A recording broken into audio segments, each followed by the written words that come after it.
Tokyo nights, neon lights, lost in the city, another life. Drinking sake, feeling right. Got faded in Japan, what a sight. What's up, faders? Welcome to yet another action-packed episode of Got Faded Japan, and I am your host, Johnny. And as you fine folks know, Got Faded Japan is about, well, tonight, three dudes, booze, Japan, and the news. And this evening, Mark Jackson is the news, and we're here with our good friend and fellow fader, Scott, from the epic band Creep Down. Gentlemen, kanpai. Cheers. Cheers, guys.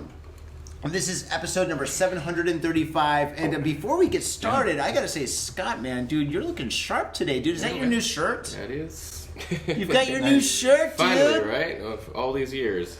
Whoa, Nice. Man, that looks dope. Down. Yes. If you want the shirt, you can buy it. Where can people get a shirt, dude? I want a It's shirt. not up for sale yet, but It's not for sale. not for sale yet, but Tease. gonna make it there. It's a nice quality too, man. It's really nice. Yeah, it looks nice. The guy who did it. Okay. Yeah, fellow fan, fellow friend. Yeah. The guy who Bishop and Bishop. at the Art Tank, you introduced me to someone who makes T-shirts. That's the guy, Same Bishop guy. and Bishop. Very, Yeah. very good quality, guys. Yeah, it's a very nice shirt. It fits nice. This is actually small on me, though. That's Yeah. a small? Small, yeah. You got a small. Yeah. Well, I mean, Holy I got smokes. S and an L, but yeah. I didn't want to say S and M, but yeah. Yes. I only get S&M. I have S and M. I got an L S&M. All right, awesome. And Mark, you're here on the show because you do some amazing things here in Japan. I've been a fan of your work for a very long time. And basically, faders, this guy, he creates and you create, you showcase, you book, you promote some of the best bands, events, and musical extravaganzas here in Tokyo. Yeah, I guess more or less. Well, no, I mean, no, your events are absolutely spectacular. Actually, when my sister came to Japan, what, 2 years ago? Well, Yeah. No. What was it? It was like maybe a year ago, actually. Yeah. When she came, we went to your event at Ruby Room, and that was the night that the Falling Doves performed. Okay, yeah. And my sister was absolutely blown away. She Yeah. goes, "How do you get to go to places like this?" I'm like, "Well, I know the organizer." She goes, "This is amazing. This is so much fun." She's dancing around. She got to meet everybody and stuff. And your events are epic, dude. I really, really enjoy your events. In fact, I've never been to an event of yours that was not exciting and fun. They're always great. It's always a good time. Yeah. So, could you tell us about your events? I mean, I think you pretty much said it all already. And that's a show. No, when you do these events, where you only focus on Ruby Room, or do you have other? Yeah, I used to be kind of all over the place, but after COVID, I kind of started to focus like pretty much on Ruby Room and the Berlin event, which is every Thursday, and the 11th anniversary is next week. So, but I used to do like the hangout in Koenji and stuff like that. Do you plan on doing more of those events in the future? Now that COVID's kind of like Yeah, background now. we've done several of the other events after COVID, but it's pretty hard to get back to where we were, and I don't know. I kind of feel like I'd rather than have my eggs in different baskets, kind of put them all in one, just because I'm in a different place than I was back then, right? Yeah. And yeah, I don't know. I mean, I'm up for it, but I have for example, Berlin I do with Niels. I'm pretty sure you've met Niels. I don't know if you've met Niels before, but yeah, lifelong great friend. So Awesome. I'm super happy to work with him. But with the other events, it's like it's different partners. So I just kind of told them like, well, you guys let me know when you want to do it, and then I'm up for it. But in the meantime, I'm just going to focus on Berlin because it's every week, and every week. Yeah, that's gonna be tough to. It's a lot of work.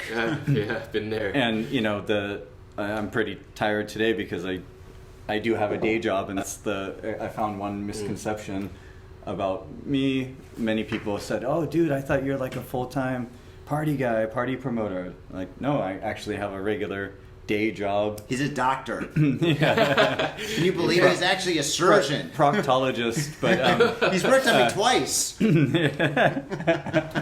Lots Good job, by the way. lots of things in your It ass. still works. Works a little too well, actually.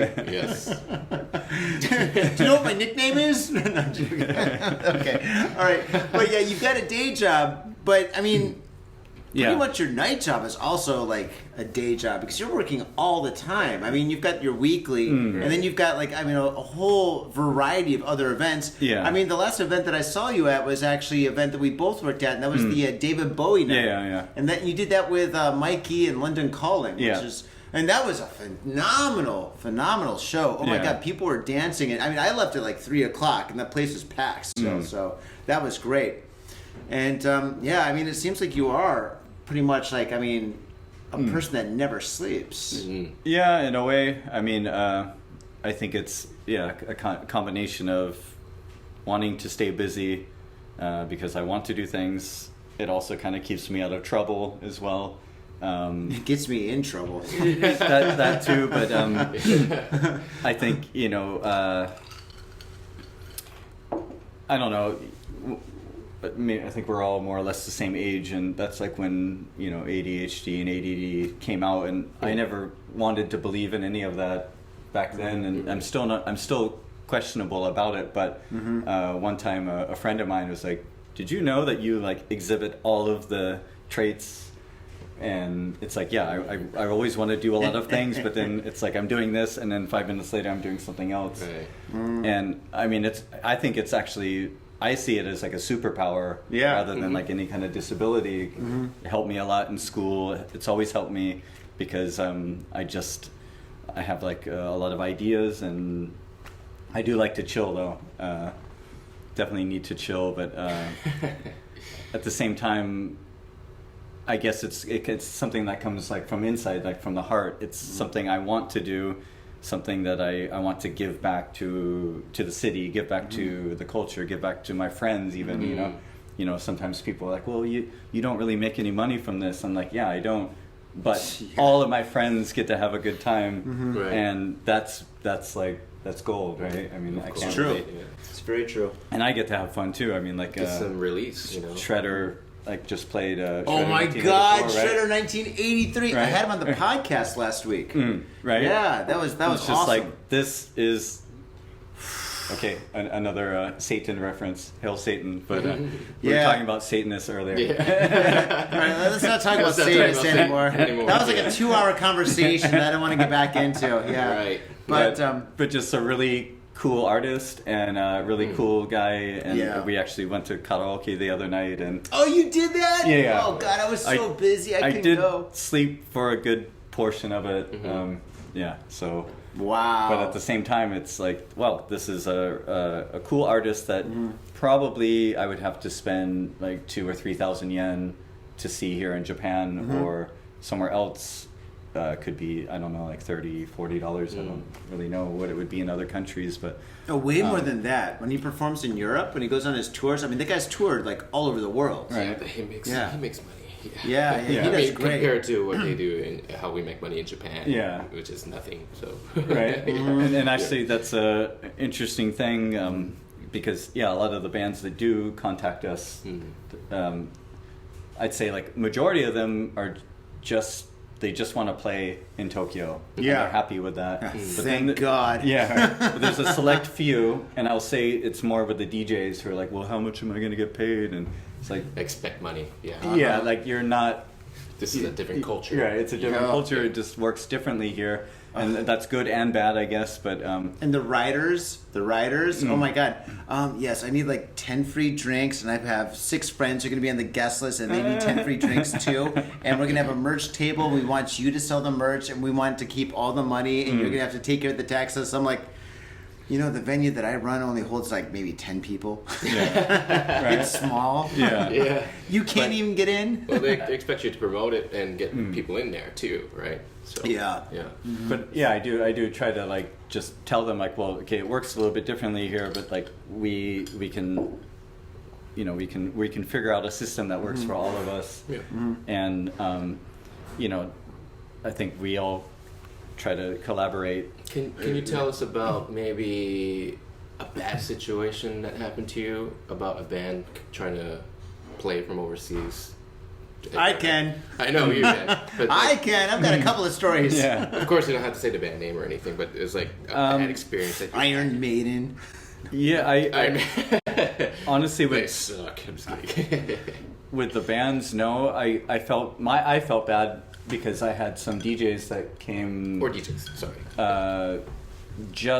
It was like when we were kind of still in COVID, but we had one of those times where it was between state of emergencies, and like people contacted me and they said, "Hey, I'm coming to Tokyo, and yeah, I want to DJ." I'm like, "Okay," like. It was the last spring. It's about a year ago. Yeah, and I said, "Okay, of course you can play at our event, and I'll try to like connect you with other people. Maybe you can play other places." And they played at the party, and it was okay. Because at that time, it was a lot of people were still on the fence. Like, should I go out? Should I not go out?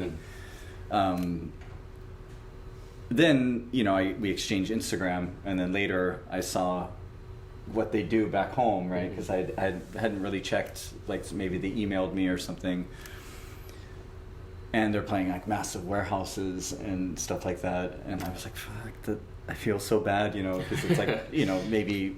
There were 20 or 30 people there, and maybe they thought it was something a little bit bigger, but I try to tell the bands and DJs before they come, like, look, this is not like a massive venue, at least with Berlin, which is at Ruby Room, but we do sometimes things at 7th floor, and 7th floor can Hold many more people there. 250 easily, I think.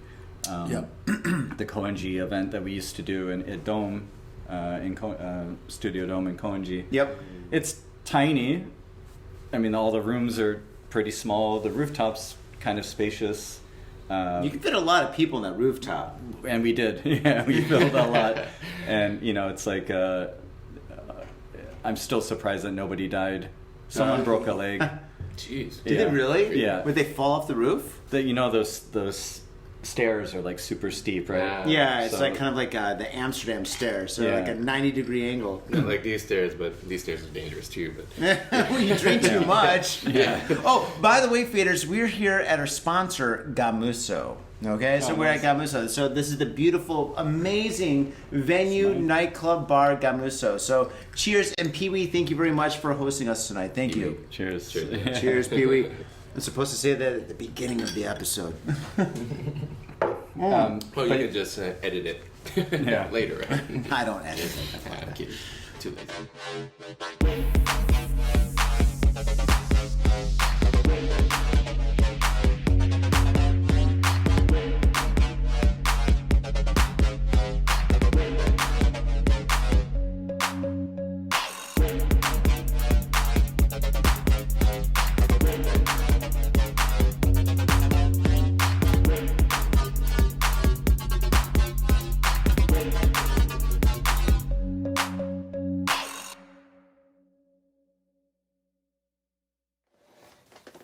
Whoa! Look at all this.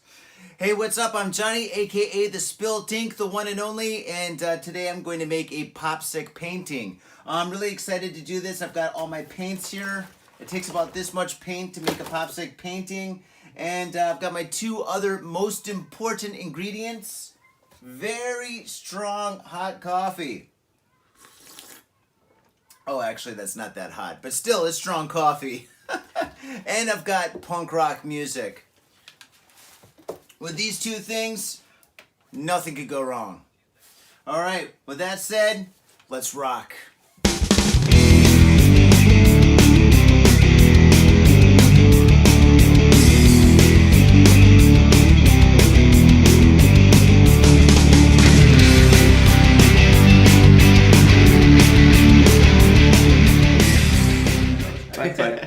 I'd say like with that place though, I mean it was always at least 180 or 200 people, and the bands, the DJ, everyone loved it because there was nothing like that. There still isn't anything like that, and of course I want to bring it back now that I just moved to Nakano.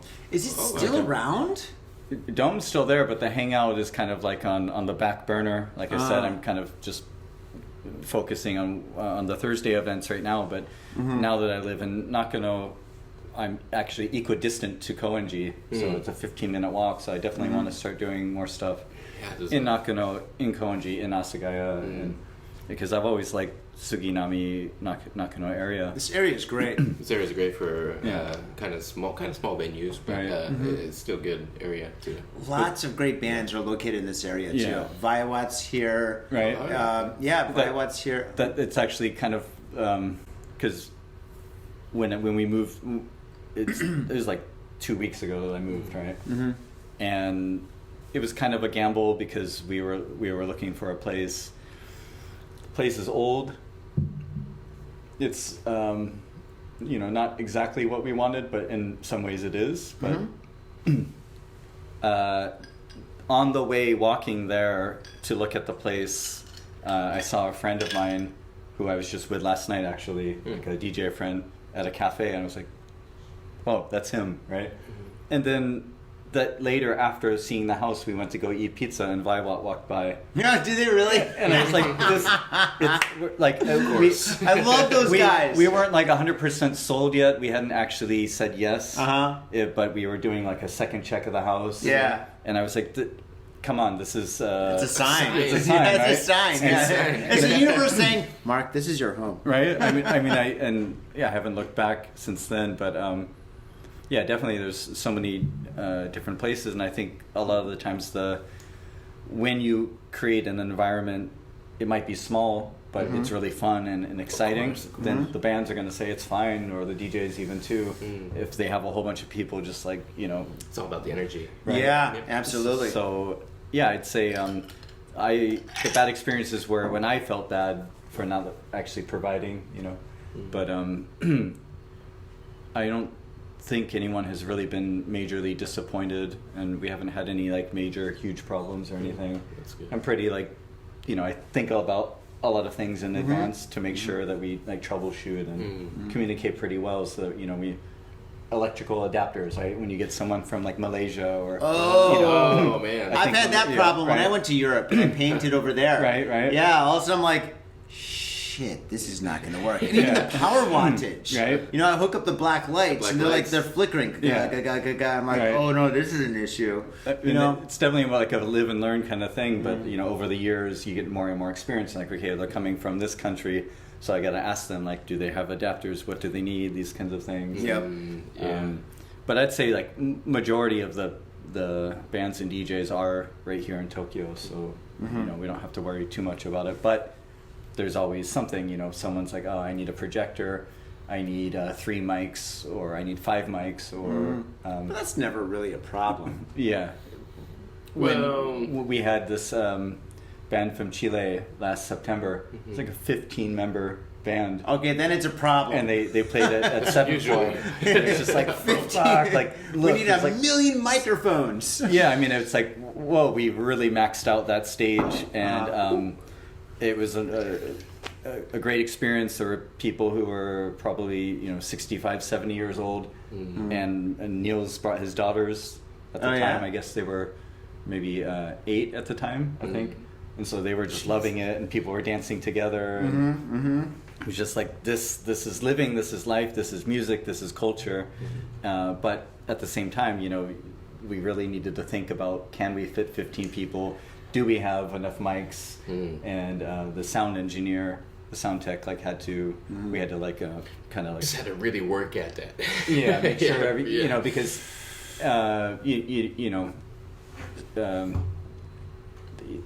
of course, like especially if they have a certain instrument or a certain thing, they want it to be perfect, and we want them to give their best performance, right? Right. So you have to like think about that. I guess a few times there've been a few mess ups where it's like, okay, we don't actually have what you need, especially at Ruby Room. The reason why we couldn't do the Chilean band at Ruby Room, the person who introduced me to them, I was like, we can't fit 15 people.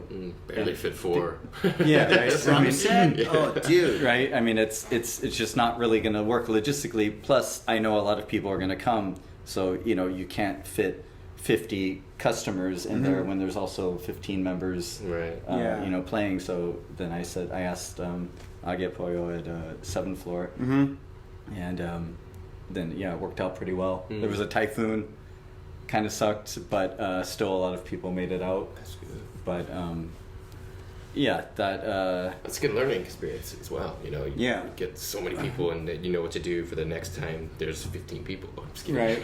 That's unusual. But definitely. Iron Maiden. Yeah. When it comes to outdoor events, I mean, I'm very, very particular about that because we also do, like, I work with some other people where we do kind of renegade DIY outdoor raves, like not raving in a club like they say today, like real raves. You just go in the middle of nowhere. Yeah. You bring all the equipment, you bring everything, and you just party hard all night You're long. organizing those? I help with it, yeah. Oh, so God. and that's the the thing. logistics must be a nightmare. Right. Just the power, the energy and stuff that goes involved. That's involved. Oh, we have God. 2 generators, and but it's Only 2. but with like here, because I actually don't drive here, and that's one of the biggest obstacles I've had. So we have to find people. Got a license? Call me up anytime. Yeah, I no, mean, not if you want to die. Do you know where I'm from? Where I'm from, they invented cars. I That's true, delivered pizza. Detroit, right? Yeah, I delivered pizzas when I was in high school. All I did was drive. Yeah, it's on the wrong side of the road, man. but No way. I'm sorry. yeah. Sorry, Mark. No. In that case, where was I going with that? Because you have obstacles. The you can't obstacles drive, is you know, can't that's, drive, so you got to get people to drive Yeah, the but- generators and the equipment and stuff like that, right? The outdoor raves, Right. meaning I can't. What were you talking about before that? I'll take a beer. Yeah, I'll take a beer. As I'll well. take a beer. I'll take a beer. Why not? Sang, Yeah, we'll take a beer. sang. Is it 3 big ones? 3 big ones. Uh-huh. Thank you, sir. But yeah, I guess what I was trying to say is that The logistics of having an outdoor event is way more complicated than having an indoor That's event. what it is. Just Exactly. because like it's a completely different animal. I mean, you do have the space, you can have a stage, but it's just Right. like you got to bring all the speakers out there, you got to bring all the wires out there, you got to make sure you have The all the drums as well, adapters, right? Yeah. the drum kits, you got to make sure that you have the generators, you got to have backup generators, you got to Right. have fuel for the generators, Yeah. you got to have Everything. fucking fools that have driver's license that can drive trucks and stuff out there. And Pretty who are- much that's exactly what you're saying, and right? who are sober as well. Yeah. Sober. Okay, now that's going to be your biggest obstacle.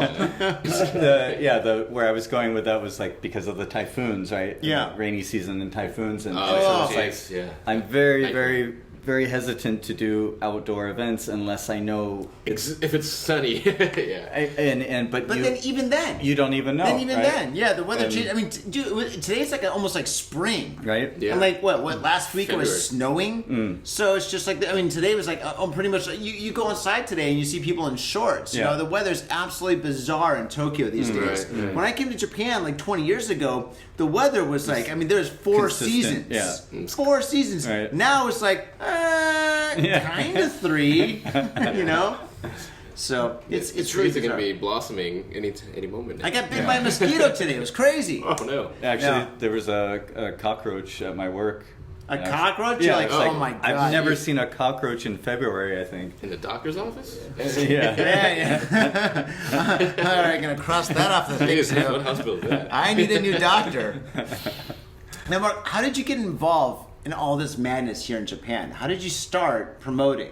I mean, it is not a fun job. It's a job where you lose a lot of money sometimes. There's a lot of stress. A lot of people wind up hating you and stuff because they're like, you know what, my set wasn't as good as this person's set and it's all your fault, you know? And you get all this, like, there's so many things, at least for me, you know, there's like a lot of issues you got to deal with. A lot.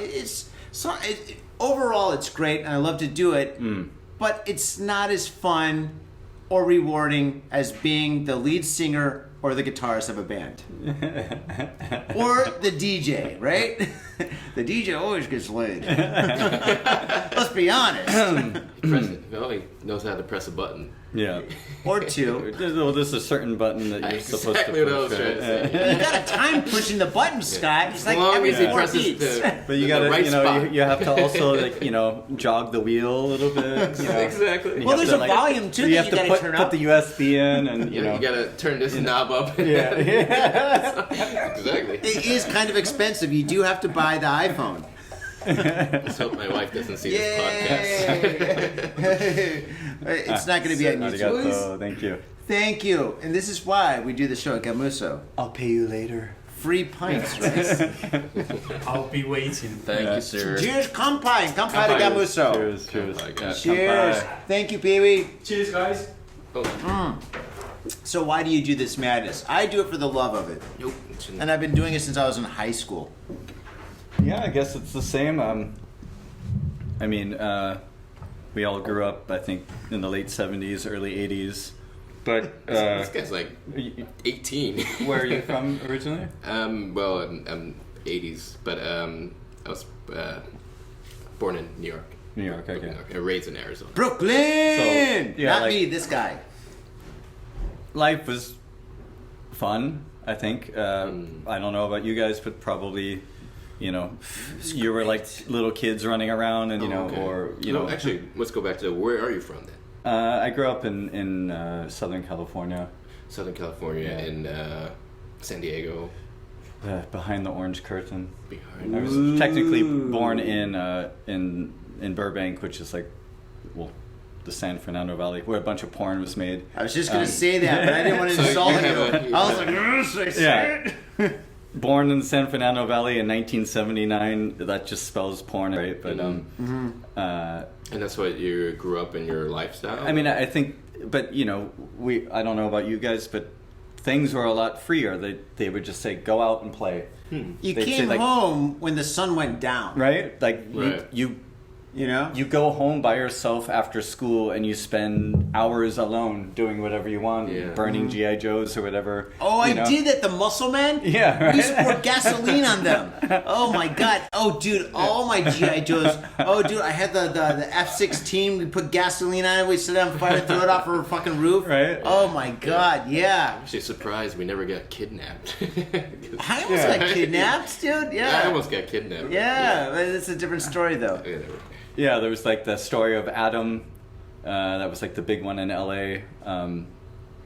But Actually, yeah. California had a lot of stalkers and kidnappers. Mm. Right. Yeah. The night I remember Serial Night Stalker, yeah. one of my early like young memories, because my mom was like one of those people that was really into like, you know, crime dramas and stuff Wait, like that. way back then? That Yeah, was a so thing? we drove past the house Murder, She Wrote? where he killed somebody in Mission Viejo, where I grew up. Where you take like a break Right. from the I house know or where that something. is. And Yeah. yeah, I mean, I clearly remember driving by the house and the yellow tape being around it and just being like, fuck.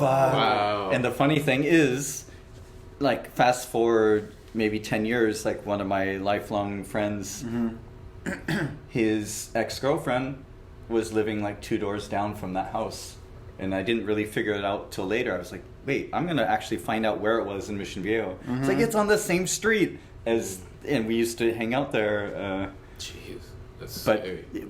I think, and I actually I think Stranger Things really, when I watched that, I felt like that was my life. I mean, I really felt a strong connection to it because it was all about adventure. Like, we're just gonna go to some creek, Ride bikes. right? I remember Creek shoes. Remember creek shoes? Yeah, just, you gotta have like a different pair of shoes that you wear in the creek or whatever. Because like, Right. there's gonna be broken glass in the water, you know? Yeah. And so I guess like I was attracted to adventure and fun, and then in high school I started doing some Crazy shit. We'll leave it at that. like Crazy shit, yeah. The funny thing, I was actually more or less straight edge until like basically my late teens, early 20s. Like when I moved to Germany, I was Oh, wow. like, before that I was like, oh, I'll have a little drink, maybe some pina colada, some red wine. And then I moved to Germany and it just completely changed everything. And then after that, I became a... Yeah, so you started drinking hardcore in Germany. I think most people do. In Yeah, fact, in right. Germany, kids drink when they're babies. In fact, I think it comes out of the uterus. It's just booze. Normal. No, just kidding. Normal. Normal in Germany. But yeah, when I was in high school, there was this like epic party. We had a Halloween party at my house, and I was in a basically kind of like a black metal, death metal, black metal band at the time. Were you Oh, really? Yeah. And What did you play in it? bass, and I know I had my hair long. About 2 years ago, I think I cut it. I remember when But- you had long hair. But before that, I pretty much my whole life before coming to Japan, about 13 years, I had long hair. Wow. When I came to Japan a week later after I came here, Mhm. I just cut it off, and then I decided to grow it long again, cut it again. But yeah, so we set up the band in my kitchen, and there was a mosh pit in my den, and then someone went through the wall. And we had a massive hole in the wall. Wow. Your parents Yeah. really were hippies. At that My time, parents were hippies too, but I mean, if your mom came home from a Halloween party, she's like, Mark, what is Yeah. this? And you're like, I don't know, Mom, hail Satan. yeah, pretty much. But My dad would have thrown me through the other wall. Yeah. Yeah. I think, yeah, I had a good amount of independence at a young age. At that time, basically, I had free reign of the house. It was like absent parents, basically. So it was Yeah. a really fun time, very depressing time at the same time, which I didn't realize until probably 10 years later. Like, yeah, I was really fucking depressed. I didn't really realize it at the time. And again, that's something like going back to the ADHD. I didn't really believe in depression and stuff like that until again when you read about it and you're like, well, shit, yeah, I did that.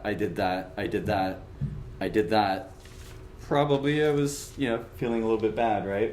But it all comes back to music, right? Because music is your only friend. They quote the Doors. Well, it keeps you level. Yeah, it really was like my life savior.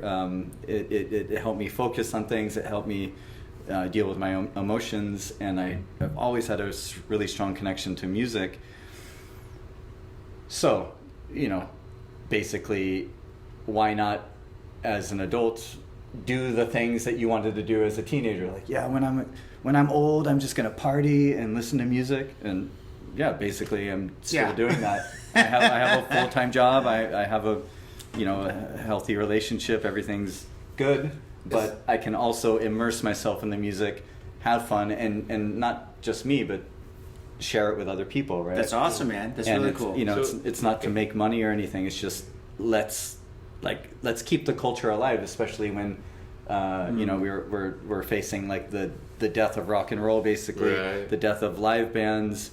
DJ culture is a little bit out of control, and then now the specter of AI is coming. Like, it's like Yeah, that's so. I want to talk about that because the thing is, like, in Tokyo, Faders, if you don't know, the underground music scene here is absolutely explosive. It's very electric. And the thing is, people like Mark, me, Justin, and a few other guys and stuff are keeping this culture alive. And actually, we're actually fueling the fire, right? And the thing is, it's just like, like if the mainstream of rock and roll dies, that's actually a good thing because that means like the underground bands are going to be even more wild, more crazy, more insane, and that means we're going to be the ones that are just going to be like, we're going to be like building that, you know? Yeah, I think that's important. I think that's actually really cool. I mean, if like, for example, let's say like rock and roll was like super popular, right? And everybody was in a rock and roll band and stuff, And if I had an event, you had an event, it's all going to be kind of similar, Yeah. It's all going to be kind of like lame, not lame, but it's going to be kind of like, like the hair metal in the 80s. So Remember hair metal in the 80s? Yeah. There's like a million different hair metal bands, and every single week there's a one-hit wonder of like a hair metal band, right? we call it butt rock. Butt rock, yeah. But what was the difference between like Cinderella and Winger and all these other bands? I don't know. Well, Winger talked about the 17-year-old girls, so that might be the difference. But okay, pedophilia. But okay. which is funny. I didn't realize until, She's only right? 17. But if you go back to Beavis and Butthead, Yeah. I didn't have this epiphany was until great. much later. Uh-huh. Like the guy that, like the one kid, I don't remember his name, but Kid or something. Yeah, they used to make fun of him, and he always wore a Winger shirt. Right. And I was like, whoa, that it's not a coincidence. That had to be, and they're already calling out that kind of thing way back then. Yeah. They So- were, yeah. But I mean, now but to be rock fair, is like, at that time, I guess things were a lot more fluid. You know, Well, people were doing drugs, so. that. But I mean, like you know, when you they had really bad haircuts. think about like all those stories of like the groupies in the 60s and 70s, it was just that was the Yeah. culture, and that's why it's so hard to judge the past by our like our Didn't current Ringo thing, right? Starr have a song like that? Like, I'm 15 or she's 15, I'm happy, let's get it on, or something like that. Maybe. I don't know, I might be paraphrasing. I don't think that's quite a Ringo bit. Starr. No, I'm pretty He sure. did. But we all Right, probably but- listen to our parents' music, right? I didn't like my back to- parents' music when I was a Really? kid. Fuck no. I mean, like, no, my I parents. didn't like it, but I liked it. No, I like. All right, when I was growing up and stuff, my parents were hippies, and so basically, the Beatles, the Doors, and all that stuff. I didn't like it because I listened to it so much when I was a kid. But then when I got older, then I was like, oh Right. shit, this stuff is great. I was the same. Man. And so now, now I totally appreciate the Beatles. I think the Beatles are awesome. I completely respect them. I mean, the world needed the Beatles at that time, right? But do I listen to the Beatles now? No. Do I listen to the Doors? Every so often. I listen. I go through waves of music and stuff, but the thing is, it's just like, yeah, I do like that stuff now. But when I was a kid, I mean, nobody likes their parents' music when you're a kid, you know? Yes and no, right? Yeah. I don't know. There's some songs that you like, kind of. What about you? Growing up, what kind of influence? But you had really cool parents, though. I mean, your mom was friends with Alice Cooper. Well, nice. she wrote for Rolling Stone magazines. Oh, yeah? And Yeah, stuff so like that's that. a little different, you know? I don't know, but she had. I don't know. My parents were like, hey, Johnny, just give Peace a chance. I'm like, fuck Peace, man. I like Black Flag and Twisted Sister. Yeah, we were more of the rock and roll kind of style. But Yeah. what about you? What like kind of influenced you to do music or like even be interested in music? You know what I mean? Actually, one of the bands we did a cover of Six Pack from Black Flag. Oh, yeah? Yeah, just because I mean it's super easy. Black Flag was Well, everything's easy with bass. Yeah, Just kidding. but also with punk, right? But it was like kind of like our warm up song, and just because we always, we liked our hard metal, but we also liked punk and everything. We spanned the spectrum. But yeah, I think that's the other thing too. Is I grew up in a musical environment. I just wrote something recently where, I can remember some of my earliest memories are like. Dancing to Michael Jackson's Thriller. Prince was always on the radio. MTV was like 1983, I think, when it started, more or less. Like that, right? But Yeah. The video killed the radio star. Yeah, right. That was kind of rough. So like, basically, I mean, I was Yeah, pretty crazy. young, but I remember just watching MTV all the time, and it was a great time. And so again, yeah, music's always been an important part of my life, and I want to experience. I want to share it with others, but also for the artists, who have something to say, and they want to express themselves. I also want to give them the chance to do that, and so that's why I've always kept like pretty open. Like basically, the only rules is more or less no mainstream stuff, and otherwise everything is pretty much okay. No Taylor Swift.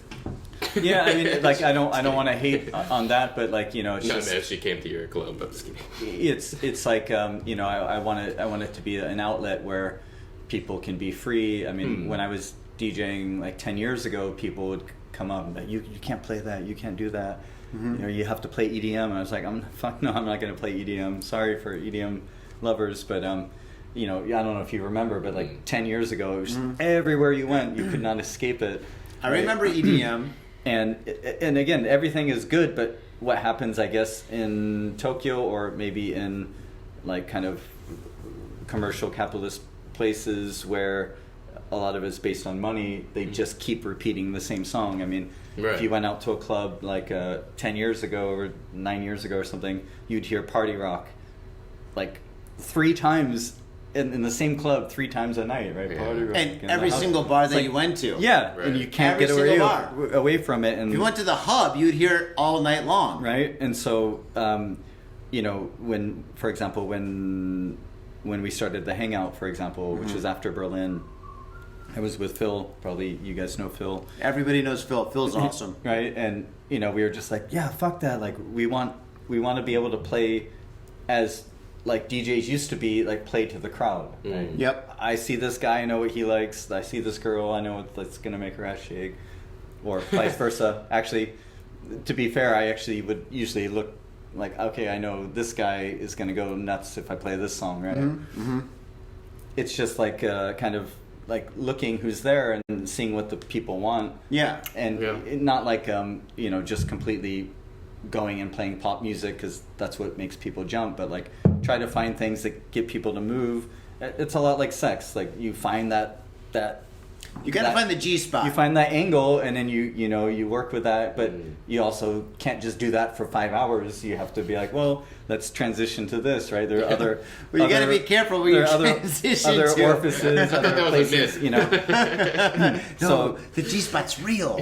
you know, and so we wanted to, because he's a music lover, I'm a music lover, and our DJ sets are never really the same, and we play everything from here to here, right? Yeah. And so that's why when we started the Hangout, which is similar to Berlin, it's like you can play whatever you want. If you want to play Balkan beats, play it. If you want to play old school hip hop, play it. I mean, just basically Love old try school to hip-hop. try to read the crowd, and Yeah.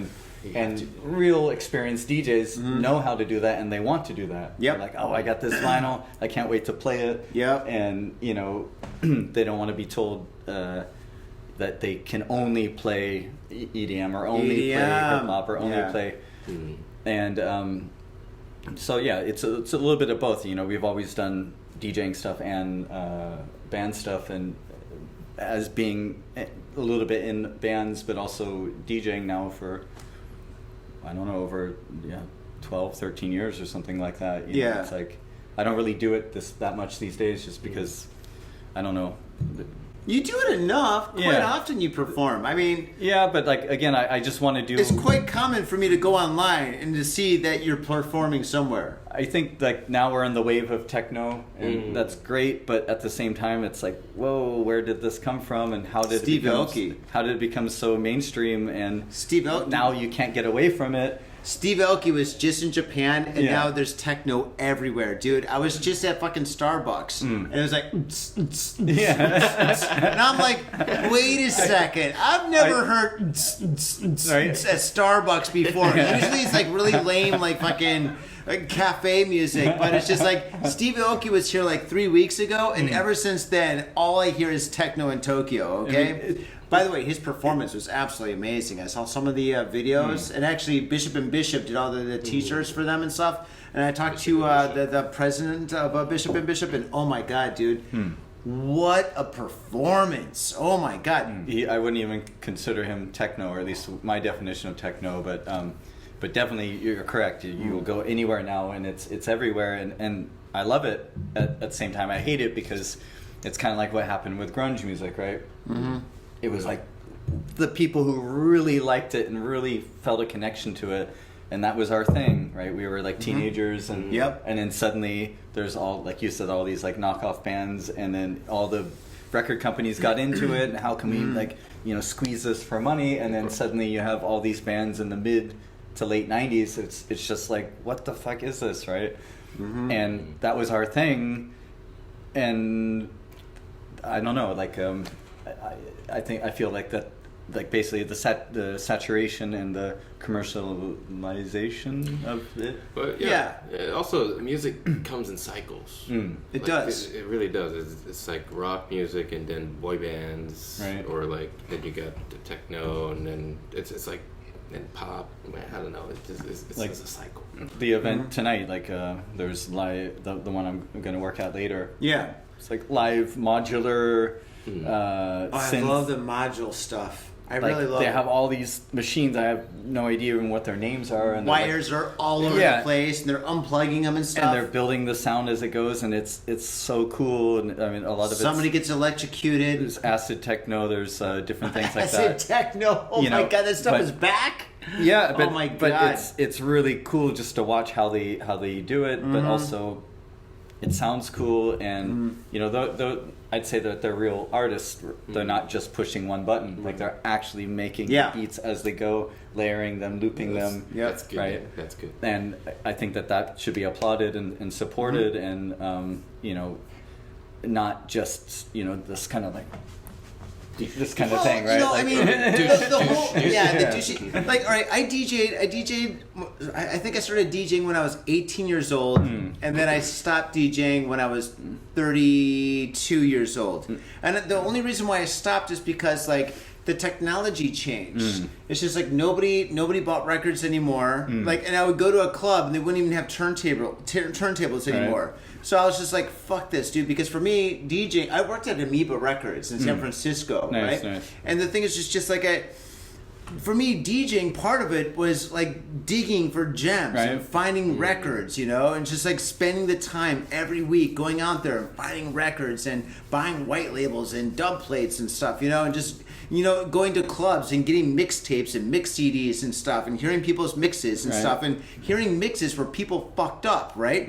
Somebody would give you a mixtape or a mix CD and then there'd be a train wreck, a slight train wreck in there, and you catch it and you're like, aha, you fucked up. But I loved it because it was real, Yeah, it's raw. real. And then going to a Yeah. club and stuff and seeing like Frankie Knuckles or Frankie Bones or Terry Mullen or Jeff Mills, and they're up there, they're performing and shit, they're playing with records, and then they slip and there's a slight train wreck a little bit, or like maybe something's off, and all the DJs catch it. They're like, oh shit, he just fucked up. Oh shit, did you hear that? Oh, Jeff Mills, you suck, you know? But these days, dude, everything is so digital, so perfect, so Yeah. pre-done. So you it's can't just like, fuck up. yeah, it's just like you got girls taking off their shirts with their titties bouncing around, DJing and shit, or girls like dancing, whatever, pushing a button. I mean, Paris Hilton was a DJ for the longest time, right? And it's just like, DJ. really? You know, I mean, well, EDM, there you Yeah. go. You know, it's just like anybody and everybody can do it, and then it gets watered down, it sucks, and then everybody goes to the next thing. That's what happened to grunge, that's what happened to techno, and so on. But with like the whole like module thing, you Yeah. can't fake that. It takes years of practice and just learning how to use the machines and tons of money. And I respect that. So that's why it's still, respectable, yeah, you know, of course. and even you could say that with like live music these days, because Yeah. very few people have spent the time to learn their instruments. To play the guitar, yeah. Right? I mean, you can't just pick it up and play. Unless it's a bass. Right. Yeah. But you know, you know, It's so like 4 strings, right? that's the thing is like it puts it back into the corner of artistry where Of course. you have to be dedicated and you have to have of It's course human- natural talent, It's but human hard work, It's human everything. error, human touch. You know, that's all. That's what makes it great. But yeah, like the guy who plays every week at Berlin every Thursday, Benji, his DJ name is Sojourner, and he just does the same thing. He just goes and digs every, I don't know, a few times a week, and he comes and he just brings like a big bag of vinyl. And Nice. It's just great. It's just cool. so cool to Yeah, watch it's him. cool. He's so into it, and he's like, you can feel him. His whole body is like a part of the music, and Oh, it is. You're touching the actual music when you touch yeah, vinyl. and it's like there's no like digital thing. Like Yeah. you really have to know the beat and Right. Yep. Well, you know, have to be a match it. musician to do that. right. You got to really know your records when Yeah. you start DJing and stuff. And then, but the beautiful thing about DJing with records is you're actually touching the music. Yeah. Because Yeah, the you're music is like- pushed into the wax, Yeah. right? So you're actually touching the real music. So- what you're pushing on that turntable is going out to the speakers, which is making people dance. If you're gonna get your fade on, you gotta get your fade on in style. And that's why I use Ghost Town Pomade. Ghost Town Pomade is the #1 badass pomade, and I practice what I preach. When I leave this house, if I'm not wearing a hat, if I'm not wearing a lid, I'm wearing Ghost Town Pomade in my hair.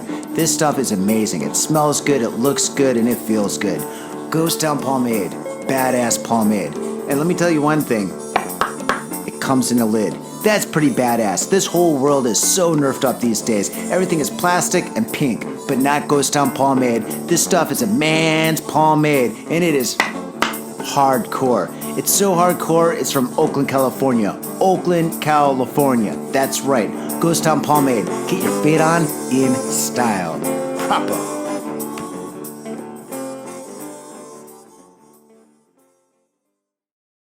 Your events are supporting so many different kinds of artists. Like tonight you're doing module stuff. Like what, 2 months ago we did the David Bowie thing. So many events that you're doing, you're supporting so many different kinds of artists that are producing so many different kinds of music. I mean, going from like as you said, I thought it was Brazilian or Argentina music. You had like 15 Chilean people. folk, Chilean music. You did something like that, and then you had that Falling Doves. You have like which is like a American, like Los Angeles kind of like 80s rock kind of stuff, whatever. You're like all across the board. You're just building up so many different kinds of music and stuff, dude. You're doing God's work.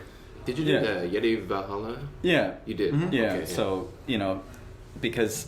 Yeti Valhalla. and at the same time as I love all that music, you know, like I think that there's, again, a lot of misconceptions, I guess, when you're, I mean, I don't want to say I'm a public figure, but like when you stay in one place for a good amount of time and you put yourself out there, you meet a lot of people and people have ideas about you. I know. You're known. And so it's like, basically, I've had people come up to me at a metal show and I'm playing like Carcass, and they're like, "Dude, like I didn't know you could do this." I'm like, I grew up on this shit, right?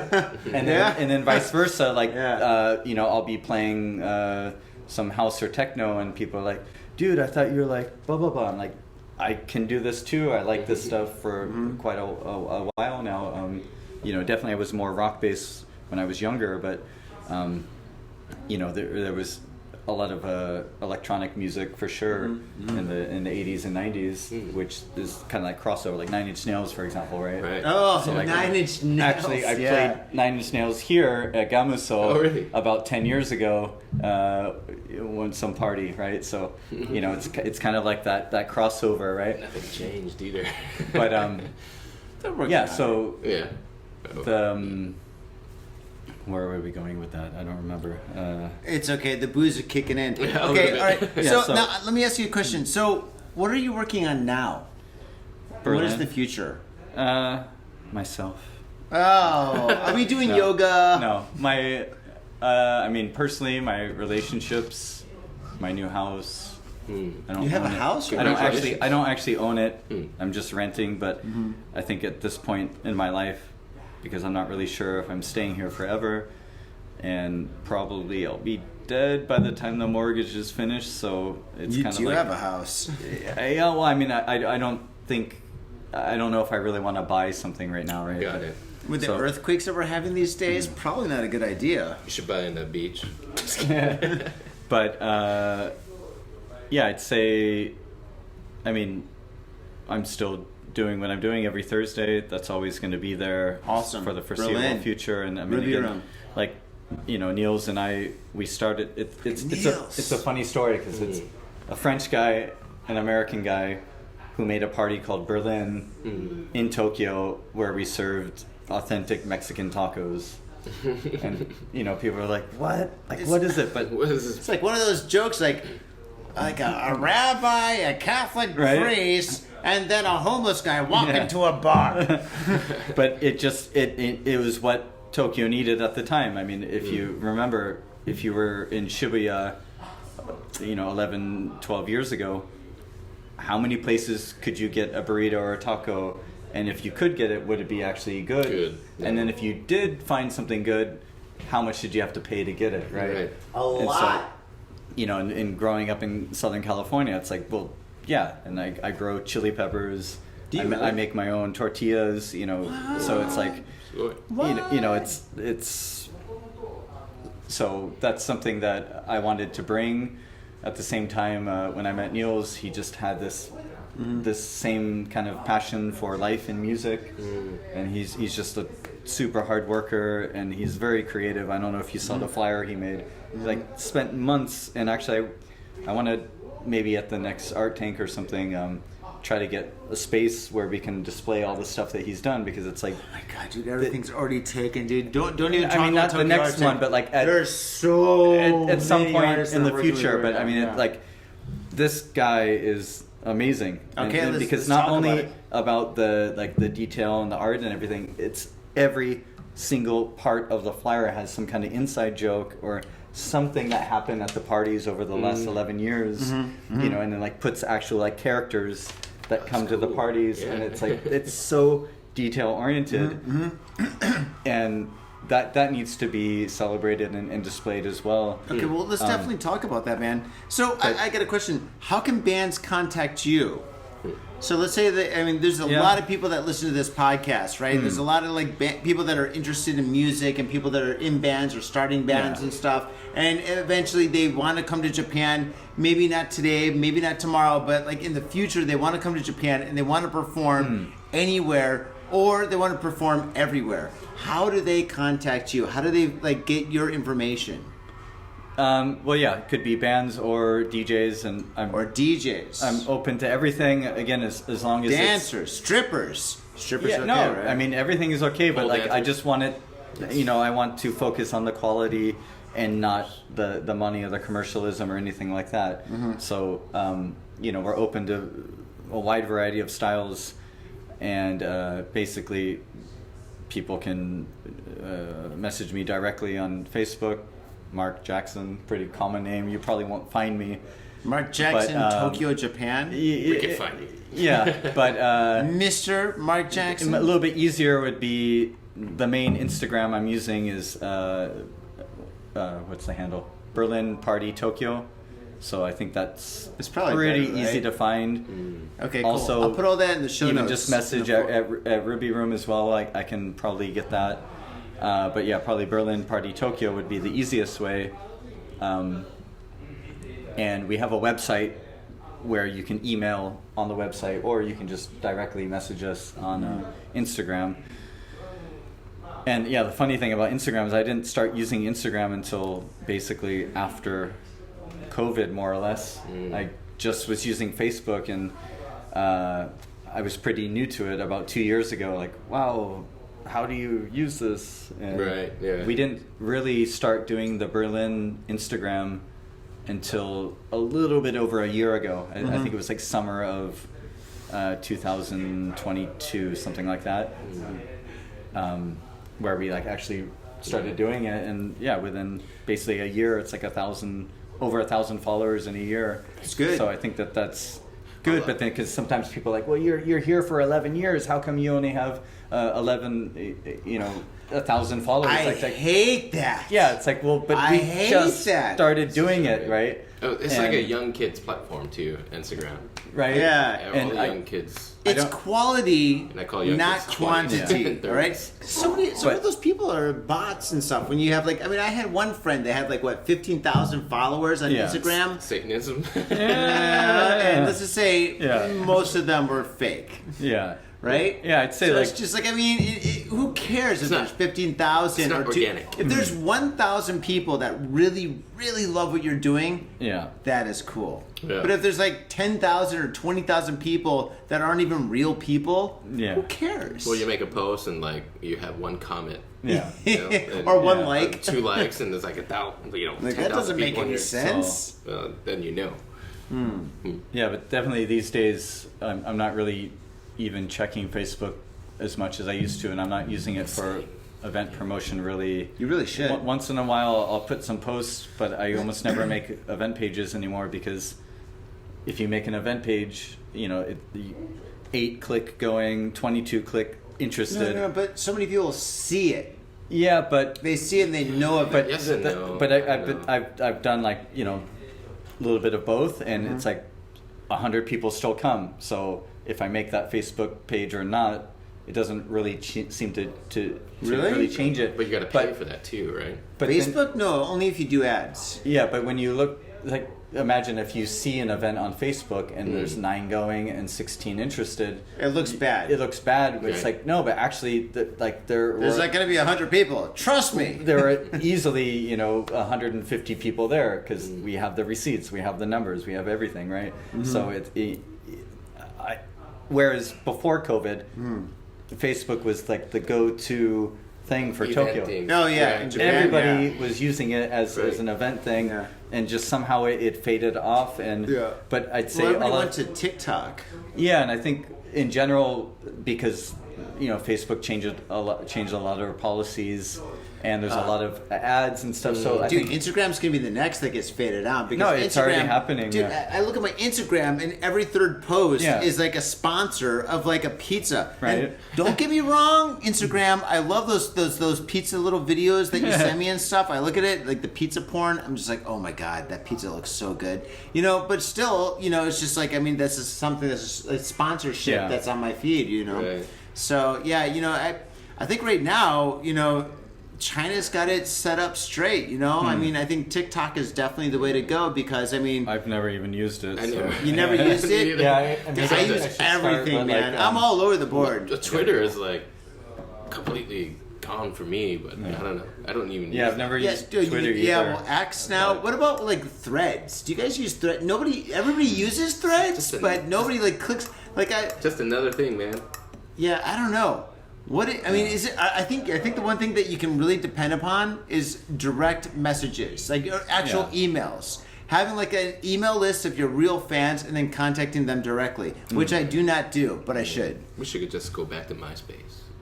Yeah, that was Before fun. the whole MySpace music thing, you're right. It was kind of But good. I do like how Instagram. What about flyers? Because basically it's just digital flyers. Like you don't know how many people are going, you don't know who's going to be there, and I think that's much better. Whereas people would tell me like sometimes, oh, I don't want to go to the event because it only has 39 people going. It doesn't look big. I don't like half these people. Or like people You can say, actually see the people who's coming. Yeah, my ex is going to be there. These kinds of Yeah. things. Oh, Where it's that's the worst. Instagram brings it back to how it was for us back in the day, where you'd go to a show, there'd be a bunch of flyers, you would get it, you would talk to people, and it was very organic, and you end up at this other place. And I wanted to create that culture as well, where it's like Flyers, man. Old school flyers, like paper. people know that if they come on Thursday, there's going to be good stuff, and they're going to meet other people, and that's how it works. You mean like a consistent event that happens every single Thursday, so when people come there, they know what to expect, and then Yeah. from there, then they can explore other events because there's gonna be flyers there. Not even flyers. They just talk to people. Like Just I word of can't mouth. tell you Word of mouth, how okay. many bands have Nothing started more because important of than our word of mouth. events. People have been married because of our events. Ew. Everything's happened, and And it's, divorced. yeah, right. And it's not My saying condolences. me or Children our were events born, only. children were terminated, everything happened. It's a culture when you build that. People have it in every city around the world. There are people just like us doing the same things, right? Yeah. So it's like, you create a culture where, again, it's about people who can share their art, their projects. They can talk, they can network, and basically build a scene, right? Which is, Right. Seattle didn't just happen. It happened because everyone's contributing Everyone to it, was right? connected to And some people are kind of copying a little bit here and there, but generally it happened because people were all kind of putting in. Seattle was a very special place and a very special time. Right, or I like mean, San Francisco back in the day, right? Yeah. New York, Yeah. of course. Like, there's been so many scenes there, right? Yeah, it's pretty interesting how that happened. But anyway, Mark, I want to say thank you very much for being here on the show of Got Faded Japan. One more time. We gotta finish. Yeah. We gotta finish. Yeah, I know. We're Sorry, getting the I X right now. You I know. didn't already answer dragged your Time's up. question Yeah, about we're already kind Germany, of but wasted. okay, man. I'll tell you off camera. Yeah. Oh, jeez. Yeah. So one more time, very quickly, can you plug your events that you have going on right now? What are they and where are they? Well, okay, the next thing is next Thursday, February 22nd. It's our 11th anniversary of the Berlin party, and that will be at Ruby Room, and it's going to be a good time for sure. So many bands and DJs that you definitely want to see. And then, every Thursday it's the same. I mean, it's always a good time. Always different things going on. The other events that I do, I'm not going to mention just because we don't have time, but we're all connected. Basically, if you meet me or one of my friends, or even us, like it's all connected, right? Absolutely. Hopefully that, you know, people will try to collaborate and help each other rather than try to like throw each other on the bus or There's none of that really here in Tokyo. We're like. there is Is or there? there's just Oh, like no. you know slightly like not mentioning. So we can go on Right, for another but- 20 minutes, Yeah. right, Mr. Saito? But- Saito-san, another 20 minutes, right? So tell me about Yeah. it. Who's this throwing me under the bus? But I mean, gotta know who's That's driving what we that gotta bus. know, But- man. Who is driving the bus? it's gonna happen in any scene, you know, when Any you job. have, especially when money is involved, it becomes very sticky, right? Oh. But sorry, us as men, you know, we tend to carry egos, and I think that sometimes that gets in the way of like our Well, I think the actual art goal, business, right? well, the art business Try to is stay humble. way more Right. competitive than the music business. Yeah, right? I mean, when it like- comes to organizing galleries and gallery exhibitions, whatever, I don't even know, man. that is way more competitive compared to like the music business. I The think music so. business I think is so. a piece of cake. Well, You But don't comedians, think so? Comedians, I think, are more. Really, the Yeah, comedians? comedians on top, art, and then. Oh my god! Oh, I don't even know. I have no connection. Well, I know a lot of comedians and stuff, but I don't know about like organizing. Yeah. Do you organize comedic events? Not really, no. But No, I know, was thinking about it, Can't but we it's just all like, just get along? Can't- Yeah. You wait, know, is that I a mean, bit?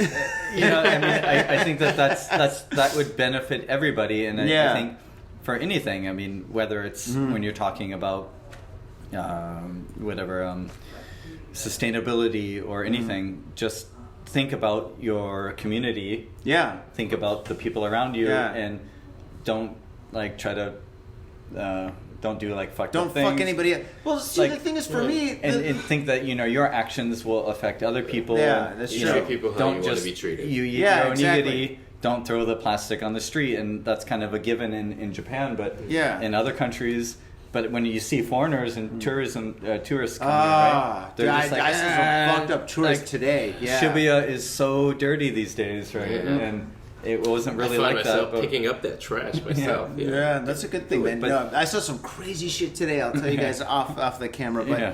but sorry. yeah, dude, we Yeah. gotta wrap this up. We got Yeah. the I gotta but, go to work. You gotta go to work. Yeah. Oh, yeah. But yeah, Mark, Proctology, anybody? Yeah. dude. First off, Gotta before- plug some holes. Some. What? Oh god, I'll see you tomorrow. Yeah. But Mark, I really want to say thank you again for coming here and being on Got Faded Japan. Yeah. We've been talking about this for such a long time, Yeah. and I'm so dead serious, dude. Your events are so much fun. They're so exciting. Everybody loves your events. Nobody talks shit about you or your events, by the way. So when we were talking about that, it's kind of weird because the thing is, everybody loves Berlin. Everybody loves the David Bowie events. Yeah. Everything that you've ever been involved with has always been gold. I mean, my Super sister cool, super loved your event. She had so much fun. She was dancing around. She met the falling doves and Yeah. stuff. It was a great event. It was so much fun. At And, the- and I love going to At the end events of the day, and seeing you. Yeah. it's the you know the performers, the Yeah. artists that are really, you know, we all work together. Like I'll help, Mm-hmm. you know, make sure that everything runs smoothly. Everything is going to You be do a fun. great job at but that. They're You really they're do. the real You entertainment. really do. Right, you did and good. you know Good job. just keeping it going. And all I can say is, you know, two things basically. Like think about your life, like live your life, and don't take things for granted, right? I mean, because you never know what's going to happen tomorrow. That's right. So Typhoons. you know, or worse, right? And Yeah. and you know, try to live a little bit more, I guess. You know, sometimes people are like, well, it's a weekday. Well, don't live your life where it's only 2 days a week where you go out and have fun and do stuff. And Exactly. you know, don't take for granted that you have these amazing performers right there. You should go and, you know, Right. see what they're doing and Yep. help support them, whether it's, you know, giving them tips or buying their merchandise or whatever. I mean, I think that's Always buy merch. right. I think that's really, Always buy really merch. important. Always support the bands. Buy a CD, buy a shirt, buy a towel, buy whatever they have and It's the stuff. only way they And make money. Just a little bit of something, just anything. bad. If you buy something, it Yeah. really helps them out, you know? And So, yeah. I mean, it comes down. I mean, people have always asked, well, why don't you do a party on weekends? Well, we've done parties for years on weekends, but Tokyo doesn't need another weekend party. There are a million events on a Friday and Saturday. Tell me about it. That's why, you know, 11 years ago, it's like, Yeah. and because in Germany, Thursday is like a really big party night, so that was like one of the stipulations. I wanted That's to be a what you called it, Thursday, Berlin. right? Yeah. And but yeah, like try to where was I going with that? I forgot already. But yeah, just try to live your life and be happy and yeah. I mean, it doesn't live it to have the to be fullest. only Friday, Saturday, or Sunday. Like it doesn't have to be only Every the weekend. day. You can go out during the week, and also just don't become an alcoholic. Yeah, don't do that. Yeah. you know, just support everything. You create a culture and a scene, and that's why people are like, oh yeah, like Berlin is so fun, or oh, this city, Berlin New York, is fun. New York used to be, you know, like oh, because I think murders. Tokyo, to be honest, all right, God, I wish we had more time. Yeah. I think Tokyo is the new New York from the early 1980s, late Cleaning. 1970s. The new Bangkok, definitely but- clean up. Yeah, Bangkok. New Bangkok, but- No, but yeah, there's a lot going on here, and your events are absolutely killer. Mark Jackson, thank you so much for being on the Yeah. show, dude. It's fucking amazing having Yeah. you here. Scott, fucking dude, thank you for coming out. Always for you guys. Always awesome, man. Faders, thank you Yeah. very much for fading with us. And also, Faders, I just want to say thank you very much for tuning in. And if you want to support Got Faded Japan, you can definitely go to iTunes, rate us a 5-star review, go to YouTube. We're on YouTube right now. Watch us, rate a comment, subscribe, all that stuff. And just Google Got Faded Japan and tell a friend. That's awesome. And when you come to Japan, or if you're planning on coming to Japan, look up Berlin. Go into the show notes right here. All Mark's stuff is going to be there. Scott, your T-shirts are eventually going to be available for sale. Is that correct? That's correct. I hope so, because your T-shirts are absolutely spectacular. I want to buy one, and Faders, you should buy one too. Support these guys because these guys are awesome. And once again, before we leave, I want to say thank you very much, Gamuso, for hosting us tonight. You guys are awesome. Thank you guys. Have a great night and get faded. Peace.